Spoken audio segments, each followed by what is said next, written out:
हज़रत अबू हुरैरा रज़ी अल्लाह तआला अन्हु से मरवी है कि सहाबा कराम रिज़वानुल्लाह अलैहि अजमईन का गिरोह कब्र के अज़ाब से पनाह मांगने की अल्लाह ताला के हुज़ूर दुआएं मांग रहे थे और तमाम सहाबा कराम की आंखों से मुसलसल आंसू बह रहे थे कि जैसे कब्र हमारी आंखों के सामने हो। तभी हजूर नबी करीम सल्लल्लाहु अलैहि वसल्लम तशरीफ़ लाए, हमसे दरियाफ़त फरमाया कि तुम सब क्यों रो रहे हो। हमने अर्ज़ की, या रसूलुल्लाह सल्लल्लाहु अलैहि वसल्लम। आप सल्लल्लाहु अलैहि वसल्लम ने फरमाया, आखिरत की मंजिलों में से पहली सीढ़ी कब्र है, जो इससे सुरखरू हो जाता है आगे उसके लिए आसानी हो जाती है। तो सरकार मदीना सल्लल्लाहु अलैहि वसल्लम ने फरमाया, मैं एक कलमा हक जानता हूँ जो हज़रत जिब्राइल अलैहिस्सलाम ने मुझे सिखाए थे।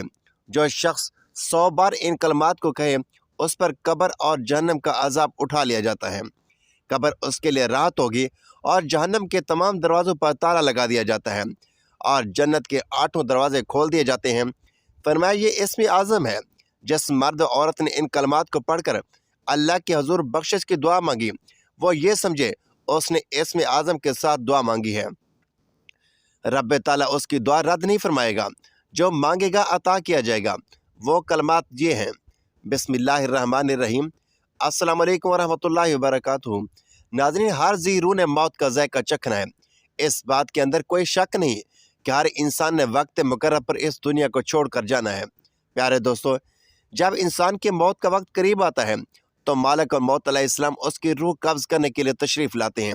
और जब अल्लाह तबारक व तआला के हुक्म से मालिक और मौत अलैहिस्सलाम इंसान की रूह कब्ज़ कर लेते हैं और इंसान मर जाता है, लेकिन उस वक्त मरने वाले इंसान को ये एहसास नहीं होता कि वह मर चुका है, बल्कि मरने वाला शख्स अपने आप को ख्वाब के अंदर मरता हुआ महसूस करता है। मरने वाला शख्स ये महसूस कर रहा होता है कि उसको ख्वाब के अंदर नहलाया जा रहा है, उसको कफन पहनाया जा रहा है और उसके कफन को गिरा लगाई जा रही है। यहाँ तक कि जब उसको कब्र में भी उतारा जा रहा होता है तो उसको भी वो एक ख्वाब तस्वर करता है। बेशक यह तमाम तर मनाजिर जो मरने वाला शख्स अपनी आंखों के सामने देख रहा होता है वो बहुत ही खौफनाक और हैबतनाक होते हैं, लेकिन उसके बावजूद भी मरने वाले शख्स को ऐसा लगता है कि वो एक ख्वाब देख रहा है। जब उस मरने वाले शख्स को कब्र के अंदर दफना दिया जाता है, उस वक्त वो मरने वाला शख्स रोता और चीखता चिल्लाता है, लेकिन उसकी चीख पुकार कोई नहीं सुनता। जब मरने वाले शख्स के अजीज़ व अकारिब उसको दफना कर चले जाते हैं, उस वक्त मरने वाला शख्स बहुत चीख पुकार करता है और वह कब्र के अंदर अकेला रह जाता है।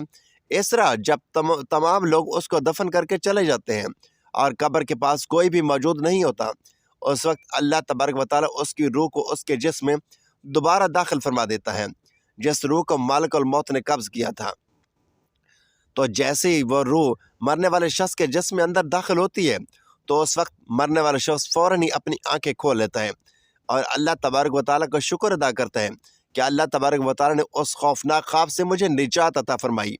यह तमाम तर मनाजिर देखने के बाद भी मरने वाला शख्स ये गुमान कर रहा होता है कि वह सिर्फ एक ख्वाब था, जिस ख्वाब से अब वह बेदार हो चुका है। प्यारे दोस्तों, उसके बाद जो आगे वाला मरला और मंजर शुरू होता है वो इससे भी कहीं ज़्यादा खौफनाक और हैबतनाक मंजर है। जब अल्लाह तबारक व तआला के हुक्म से रूह इंसान के जिस्म में दाखिल हो जाती है तो वह मरने वाला इंसान उठकर बैठ जाता है और अपनी आंखें खोल लेता है। फिर वह शख्स अपने आप को छूने लगता है और वह अपने आप को एक सफ़ेद लिबास के अंदर लिपटा हुआ पाता है। उसके बाद मरने वाला शख्स अपने आप से सवाल करता है कि मेरा लिबास कहाँ है और ये मैं कहाँ पर हूँ और ये जगह कौन सी है जहाँ हर तरफ अंधेरा ही अंधेरा है और ये मैं कहाँ आ गया हूँ। प्यारे दोस्तों, ये लर्जा देने वाले सवालात उसके होश उड़ा देते हैं और उसकी चीख पुकार में मज़ीद इजाफा हो जाता है और वह कब्र के हैबतनाक मंजर से डर कर चीखता और चिल्लाता है और अपने रिश्तेदारों को पुकारता है, लेकिन उसकी पुकार कोई नहीं सुनता। इस तरह जब मरने वाला शख्स अपनी चारों तरफ अंधेरा ही अंधेरा देखता है तो उसको ऐसा ऐसा ये एहसास होने लगता है कि वह ज़मीन के नीचे है और उसको दफना दिया गया है। अब उसको यकीन होने लग जाता है कि अब तक वो जो कुछ भी देख रहा था वो एक ख्वाब नहीं बल्कि एक हकीकत थी और वो हकीकत में ही मर चुका है। उस वक्त मरने वाला शख्स अपनी ताकत के मुताबिक ज़ोर ज़ोर से चीखता है और अपने रिश्तेदारों को पुकारता है। इस तरह जब मरने वाले शख्स की चीख पुकार का कोई भी जवाब नहीं देता तो उस वक्त उसकी उम्मीद सिर्फ एक ही ज़ात पर लग जाती है और वह अल्लाह तबारक व तआला की ज़ात होती है। उस वक्त वो मरने वाला शख्स اللہ تبارک و تعالی کی بارگاہ میں عرض کرتا ہے کہ یا رب العالمین، میرے گناہوں کو معاف فرما اور مجھے اس خوف سے نجات عطا فرما۔ پیارے دوستو، اس دعا کے بعد اگر مرنے والا شخص گناہ گار ہوتا ہے تو وہ دیکھتا ہے کہ دو خوفناک فرشتے اپنے دانتوں کے ساتھ زمین کو چیرتے ہوئے اس کی قبر میں داخل ہوتے ہیں۔ ان فرشتوں کو دیکھنے کے بعد اس مرنے والے شخص کی چیخ و پکار میں مزید اضافہ ہو جاتا ہے۔ اس وقت قبر کے اندر سوال و جواب کا سلسلہ شروع ہو جاتا ہے۔ حساب و کتاب لینے والے فرشتے سختی کے ساتھ اس میت سے پوچھتے ہیں۔ فرشتے پوچھتے ہیں کہ تیرا رب کون ہے؟ تو وہ مرنے والا شخص جس نے ساری زندگی اللہ تبارک و تعالیٰ کی نافرمانی میں گزاری ہوتی ہے، وہ جواب دیتا ہے کہ میں نہیں جانتا۔ اس کے بعد فرشتے پوچھتے ہیں کہ من دینوں کا، یعنی تیرا دین کیا ہے؟ تو اس وقت وہ شخص جس نے ساری زندگی دنیا کی محبت میں گزاری اور اللہ تبارک و تعالیٰ کی نافرمانی میں گزاری ہوتی ہے، دین سے محبت نہ کی ہوتی، تو وہ جواب دیتا ہے کہ میں نہیں جانتا۔ اس کے بعد اس مرنے والے شخص سے تیسرا سوال کیا جاتا ہے کہ تیرا نبی کون ہے؟ تو وہ شخص جواب دیتا ہے کہ میں نہیں جانتا۔ اس طرح اس مرنے والے شخص کے جوابات سن کر منکر نکیر فرشتے کہتے ہیں کہ ہم جانتے تھے کہ تم یہی جواب دو گے۔ اس کے بعد فرشتے قبر کو حکم دیتے ہیں کہ اے قبر، تو اس پر تنگ ہو جا۔ تو وہ قبر اس شخص پر تنگ ہو جاتی ہے کہ اس کی پسلیں ایک دوسرے کے اندر پیوست ہو جاتی ہیں اور اس پر عذاب مسلط کر دیا جاتا ہے اور اس کی قبر میں جہنم کے دروازے کو کھول دیا جاتا ہے، جیسا کہ نبی کریم رؤوف الرحیم صلی اللہ علیہ وآلہ وسلم نے ارشاد فرمایا کہ قبر یا تو جنت کے باغوں میں سے ایک باغ ہے یا جہنم کے گڑھوں میں سے ایک گڑھا ہے۔ پیارے دوستو، اگر مرنے والا شخص نیک ہو تو وہ دیکھتا ہے کہ دو خوبصورت چہروں والے فرشتے اس کے پاس آ کر بیٹھ گئے۔ اس وقت وہ نورانی چہروں والے فرشتے اس مرنے والے نیک انسان کو تسلی دینے لگ جاتے ہیں اور اس کی حوصلہ افزائی کرتے ہیں۔ اس کے بعد اسی طرح اس نیک انسان سے بھی وہی سوال کیے جاتے ہیں کہ تیرا رب کون ہے؟ تو وہ عرض کرتا ہے کہ میرا رب اللہ ہے۔ اس کے بعد اس سے پوچھا جاتا ہے کہ تیرا دین کیا ہے؟ تو وہ کہتا ہے کہ میرا دین اسلام ہے۔ تو اس وقت حضور نبی کریم صلی اللہ علیہ وآلہ وسلم اس کی قبر میں تشریف فرمائے اور اس سے سوال کیا جاتا ہے کہ تیرا نبی کون ہے اور اس ہستی کے بارے میں تو کیا جانتا ہے؟ تو دنیا میں کہتا تھا تو وہ شخص جس نے ساری زندگی حضور اکرم صلی اللہ علیہ وآلہ وسلم کی سنتوں میں گزاری ہوتے ہیں اور حضور پاک صلی اللہ علیہ وآلہ وسلم کی محبت کے اندر دنیا کو چھوڑ کر آیا ہوتا ہے، وہ دیکھتے ہی حضور پاک صلی اللہ علیہ وآلہ وسلم کو پہچان جاتا ہے اور عرض کرنے لگتا ہے کہ یہ میرے نبی ہیں۔ اس کے بعد فرشتے اس کو خوشخبری سناتے ہیں اور اس کی قبر کو جنت کے باغ میں سے ایک باغ بنا دیا جاتا ہے اور اس کو ہمیشہ ہمیشہ کی راحت عطا کر دی جاتی ہے۔ پیارے دوستو، حضور پاک صلی اللہ علیہ وآلہ وسلم نے ارشاد فرمایا کہ تم میں سے ہر شخص کو قبر کے اندر ضرور آزمایا جائے گا، اور حضور پاک صلی اللہ علیہ وآلہ وسلم نے ارشاد فرمایا کہ ہر انسان کی زندگی میں 2 دن اور 2 راتیں ایسی آئیں گی کہ اس سے پہلے اس نے کبھی ایسے 2 دن اور ایسی 2 راتیں نہ دیکھی ہوں گی۔ ایک وہ دن جس دن وہ مرے گا اور دوسرا وہ دن جس کے بعد کوئی دن نہ آئے گا اور وہ قیامت کا دن ہوگا، اور ایک وہ رات اس کی قبر میں آئے گی اور دوسری وہ رات ہے جس رات کے بعد قیامت قائم ہوگی۔ پیارے دوستو، حضور پاک صلی اللہ علیہ وآلہ وسلم نے ارشاد فرمایا کہ میں نے بڑے بڑے خوفناک مناظر کو دیکھا، لیکن قبر سے زیادہ خوفناک منظر میں نے کبھی نہیں دیکھا۔ پیارے دوستو، حضرت سیدنا عثمان غنی رضی اللہ تعالیٰ عنہ جب کسی قبر پر تشریف لاتے تو اس قدر آنسو بہاتے کہ آپ کی داڑھی مبارک آنسو سے تر ہو جاتی۔ تو آپ سے پوچھا گیا کہ جب آپ کے سامنے جنت اور دوزخ کا ذکر کیا جاتا ہے تو اس وقت تو آپ اتنا نہیں روتے، لیکن جب قبر کا ذکر کیا جاتا ہے تو آپ بہت روتے ہیں، اس کی کیا وجہ ہے؟ تو حضرت سیدنا عثمان غنی رضی اللہ تعالیٰ عنہ نے فرمایا کہ میں نے نبی کریم رؤوف الرحیم صلی اللہ علیہ وآلہ وسلم کو فرماتے ہوئے سنا کہ آخرت کی سب سے پہلی منزل قبر ہے۔ اگر قبر والے نے اس سے نجات پائی تو بعد کا معاملہ اس سے آسان ہو جاتا ہے، اور اگر اس نے نجات نہ پائی تو بعد کا معاملہ اس سے زیادہ کٹھن اور سخت ترین ہے۔ پیارے دوستو، اس بات کے اندر کوئی شک نہیں کہ دنیا کی زندگی ایک مختصر سی زندگی ہے اور بالآخر اس زندگی نے ختم ہو ہی جانا ہے، اور آخرت کی زندگی ہمیشہ ہمیشہ کی زندگی ہے جس کے بعد کوئی موت نہ ہوگی، اور خوش نصیب ہوں گے وہ لوگ جو اللہ تبارک و تعالیٰ اور اس کے محبوب کو راضی کر کے اپنی آخرت کو سنوار لیں گے اور ہمیشہ ہمیشہ کے لیے جنت میں چلے جائیں گے، اور بد نصیب ہوں گے وہ لوگ جو دنیا کے اندر اللہ تبارک و تعالیٰ کی نافرمانیاں کر کے اور دنیا کو راضی کر کے हमेशा हमेशा के लिए जहन्नम के मुस्तहिक करार पाएंगे। नाजरीन, रसूल अकरम सल्लल्लाहु अलैहि वसल्लम को जब नज़ा का वक्त आया तो आप अपने हाथ पानी में डालकर चेहरे मुबारक पर फेरते थे और फरमाते थे, ला इलाहा इल्लल्लाह, यानी अल्लाह के सिवा कोई माबूद नहीं, और फरमाते कि या अल्लाह, मौत की बड़ी शिद्दत होती है। नज़ा उस तकलीफ़ का नाम है जो सिर्फ रूह पर उतरती है और तमाम आज़ा को घेर लेती है। हाथा कि बदन में रूह के जितने आज़ा हैं उन सब को दर्द महसूस होता है। नज़ा की तकलीफ़ नफ्स रूह पर हमलावर होती है और तमाम आज़ा को घेर लेती है, क्योंकि हर रग, हर पट्टे, बदन के हर हिस्से से, हर जोड़, हर बाल की जड़ और खाल के नीचे से, हत्ता के सर से लेकर चोटी तक, सर के लेकर पैरों तक, हर जगह से रूह को निकाला जाता है। इसलिए तुम उसके कुर्ब और तकलीफ़ का हाल ना पूछो। हत्ता के बुजुर्गों ने फरमाया, मौत तलवार की मार और आरे के चीरने और कैंची की काट से ज़्यादा सख्त है, क्योंकि बदन को तलवार से काटा जाए तो सिर्फ इसलिए तकलीफ़ होती है कि बदन का रूह से ताल्लुक़ है, तो जब सिर्फ और सिर्फ रूह को सदमा पहुँचे तो किस कदर तकलीफ़ होगी। नीज जब किसी शख्स को मारा जाता है तो मदद भी मांगता है और चीख भी सकता है, क्योंकि उसके दिल और ज़ुबान में ताकत मौजूद होती है। लेकिन मरने वाले की आवाज़ और चीख पुकार सख्त तकलीफ़ की वजह से ख़त्म हो जाती है, क्योंकि रूह निकलने की बेइंतहा तकलीफ़ होती है और यह दिल पर सवार होकर पूरी क़ुव्वत को ख़त्म कर देती है। मरने वाले के आज़ा कमज़ोर पड़ जाते हैं। उलमा करम फरमाते हैं कि बेशक पाक रूहें जब जिस्म से जुदा होती हैं, आलम बाला में मिल जाती हैं और सब कुछ ऐसा देखती और सुनती हैं जैसे वो यहाँ पर हाजिर हों। हदीस में फरमाया गया है कि जब मुसलमान मरता है तो उसकी राहें खोल दी जाती हैं। जहाँ दिल चाहे मुर्दा कलाम भी करता है और उसके कलाम को जिन्न और उसके सिवा सभी हैवानात सुनते भी हैं। जब मुर्दे को कब्र में दफन करते हैं उस वक्त उसको कब्र दबाती है। अगर वो मुसलमान हो तो उसका दबाना ऐसा होता है जैसे माँ अपने बच्चे को गोद में लेती है, और अगर वो काफिर है तो उसको इतने ज़ोर से दबाती है कि इधर की पसलें उधर और उधर की पसलें इधर हो जाती हैं। जब दफन करने वाले दफन करके चले जाते हैं तो उनके जूतों की आवाज़ सुनता है और उस वक्त उसके पास दो फरिश्ते अपने दांतों से ज़मीन को चीरते हुए आते हैं और निहायत सख्ती के साथ करख्त आवाज़ में सवाल करते हैं। पहला सवाल, तेरा रब कौन है? दूसरा सवाल, तेरा दीन क्या है? तीसरा सवाल, उनके बारे में तू क्या जानता है? मुसलमान है तो पहले सवाल का जवाब देगा मेरा रब अल्लाह है, और दूसरे का जवाब देगा मेरा दीन इस्लाम है, जबकि तीसरे सवाल का जवाब देंगे कि वो तो रसूलुल्लाह सल्लल्लाहु अलैहि वसल्लम है। उस वक्त आसमान से एक मनादी ऐलान करेगा कि मेरे बंदे ने सच कहा, इसके लिए जन्नत का बिछोना बिछाओ और जन्नत का लिबास पहनाओ और उसके लिए जन्नत की तरफ एक दरवाज़ा खोल दो। जन्नत की हवा और खुशबू उसके पास आती रहेगी और जहाँ तक निगाह जाएगी वहाँ तक उसकी कब्र को कुशादा कर दिया जाएगा और उससे कहा जाएगा कि तू सो जा। पहले उसके बाएं हाथ की तरफ जहन्नम की खिड़की खोलेंगे जिससे गर्म हवा और बदबू आएगी, फिर वह बंद कर देंगे।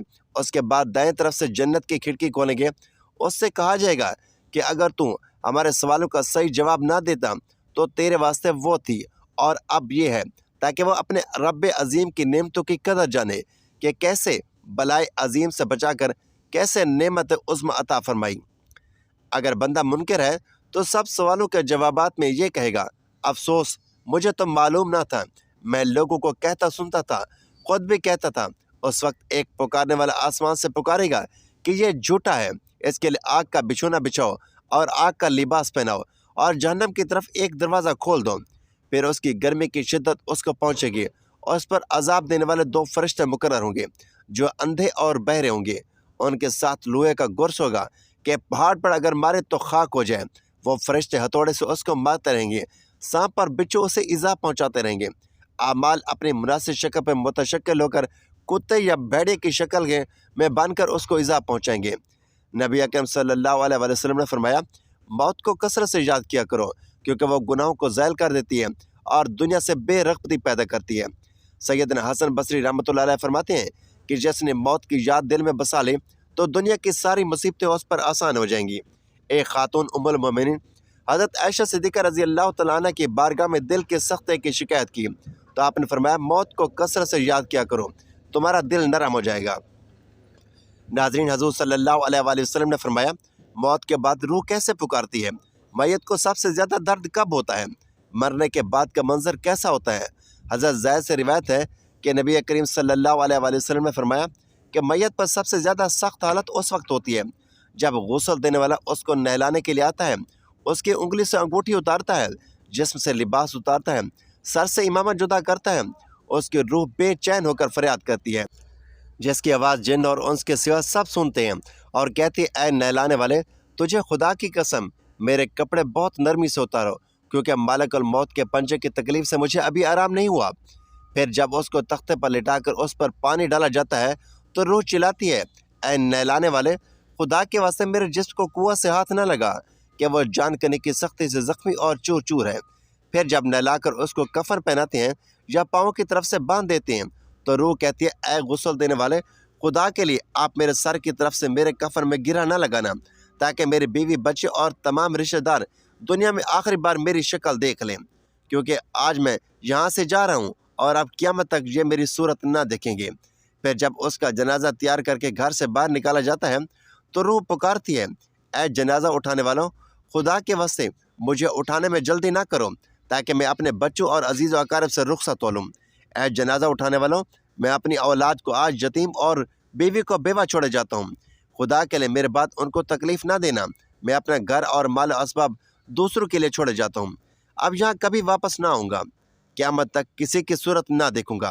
پھر جب جنازہ اٹھا کر لے چلتے ہیں تو میت کہتی ہے اے میرے بھائیوں، میں نے آج تک جو کچھ مال و اسباب جمع کیا تھا وہ صرف وارثوں کے لیے تھا، آج ان میں سے کوئی میرے گناہوں کا ذرا بھی بوجھ اٹھانے کے لیے راضی نہیں ہے، ہر چیز کا حساب مجھ سے لیا جائے گا اور میرے وارث کھائیں گے اور اڑائیں گے۔ پھر جب نماز جنازے کے بعد دفن سے پہلے کچھ لوگ اپنے اپنے گھروں کو چلے جاتے ہیں تو میت کہتی ہے اے میرے بھائیوں، خدا کے واسطے ابھی سے یہ ظلم نہ کرو، مرنے والا تم سے مانوس تھا اور تم دفن سے پہلے لوٹے جاتے ہو۔ پھر جب اسے قبر میں اتارا جاتا ہے تو میت کہتی ہے اے میرے وارثوں، آج تک میں نے جو کچھ مال جمع کیا تھا وہ سب تمہارے لیے چھوڑا، خدا کے لیے تم مجھ کو دعائے خیر اور فاتحہ سے بھلا نہ دینا۔ علماء کرام فرماتے ہیں کہ آخرت کی منزل میں سے قبر پہلی منزل ہے، اگر اس منزل میں نجات پائی تو اس کے بعد کی منزلیں بہت آسان ہو جائیں گی، اگر یہاں عذاب میں مبتلا ہوا تو آگے چل کر اس سے زیادہ سختی ہوگی۔ حدیث شریف میں ہے کہ مردہ قبر میں ایسا ہے جیسے کوئی شخص پانی میں ڈوب رہا ہو اور مدد کے لیے فریاد کرتا ہوں، مردہ ہر وقت اپنے ماں باپ، بھائی بہن، اولاد اور دوستوں وغیرہ سے دعائے خیر اور فاتحہ کا منتظر رہتا ہے۔ جب اس کے پسماندگان کی طرف سے کوئی تحفہ ثواب پہنچتا ہے تو اس کے لیے تمام دنیا اور جو کچھ دنیا میں ہو اس سے محبوب اور مرغوب ہوتا ہے، اور اللہ تعالیٰ اس کے رشتہ داروں کے دعائے خیر کے ثواب کو قبرستان والوں پر پہاڑوں کے برابر داخل فرماتا ہے۔ ہمارے لیے ان قبروں میں عبرت ہے، دیکھیں مالدار، فقیر، طاقتور اور کمزور، دنیا میں ہر بندہ لوٹنے کی خواہش رکھتا ہے، مال جمع کرنے اور جائیدادیں بنانے کے لیے نہیں، بلکہ اس لیے کہ کاش ایک نماز پڑھنے کی مہلت مل جائے، کاش ہمیں ایک دفعہ سبحان اللہ کہنے کی فرصت دے دی جائے، لیکن اب ناممکن ہے، اب اعمال نامے لپیٹ دیے گئے، روح جسم سے نکال لی گئی، زندگی کی مہلت ختم ہے، اب ہر میت اپنے عمل کے مرہون منت ہو کر قبر میں پڑی ہے۔ حضرت ابو ہریرہ رضی اللہ تعالیٰ عنہ سے مروی ہے کہ صحابہ کرام رضوان اللہ علیہ اجمعین کا ایک گروہ قبر کے عذاب سے پناہ مانگنے کی رب تعالیٰ کے حضور دعائیں مانگ رہے تھے، اور تمام صحابہ کرام کی آنکھوں سے اشک رواں تھے کہ جیسے قبر ہماری آنکھوں کے سامنے ہو۔ تبھی حضور نبی اکرم صلی اللہ علیہ وآلہ وسلم تشریف لائے، ہم سے دریافت فرمایا کہ تم سب کیوں روتے ہو؟ ہم نے عرض کی یا رسول اللہ صلی اللہ علیہ وآلہ وسلم، آپ صلی اللہ علیہ وآلہ وسلم نے فرمایا آخرت کی منزلوں میں سے پہلی سیڑھی قبر ہے، جو ایسے سرخرو ہو جاتا ہے آگے اس کے لیے آسانی ہو جاتی ہے۔ تو سرکار مدینہ صلی اللہ علیہ وآلہ وسلم نے فرمایا میں ایک ایسے کلمات جانتا ہوں جو حضرت جبریل امین علیہ السلام نے مجھے سکھائے تھے، جو شخص 100 بار ان کلمات کو کہے لا الہ الا اللہ المالک الحق المبین، اس پر قبر اور جہنم کا عذاب اٹھا لیا جائے گا، قبر اس کے لیے راحت ہوگی اور جہنم کے تمام دروازوں پر تالا لگا دیا جائے گا اور جنت کے 8 دروازے اس کے لیے کھول دیے جائیں گے۔ فرمایا یہ اسم اعظم ہے، جس مرد و عورت نے ان کلمات کو پڑھ کر اللہ تعالیٰ کے حضور بخشش کی دعا مانگی، وہ یہ سمجھے اس نے اسم اعظم کے ساتھ دعا مانگی ہے، رب تعالیٰ اس کی دعا رد نہیں فرمائے گا، جو مانگے گا عطا کیا جائے گا۔ اللہ پاک ہم تمام مسلمان بہن بھائیوں کو شریعت محمد صلی اللہ علیہ وآلہ وسلم پر چلنے کی توفیق عطا فرمائے، آمین یا رب العالمین۔ ناظرین ویڈیو اچھی لگے تو ویڈیو کو لائک کریں، شیئر کریں، چینل کو سبسکرائب کریں اور کمنٹ باکس میں اللہ تعالیٰ کے 99 ناموں میں سے ایک نام ضرور ٹائپ کریں۔ اگلی ویڈیو تک کے لیے اجازت دیجیے، اللہ حافظ۔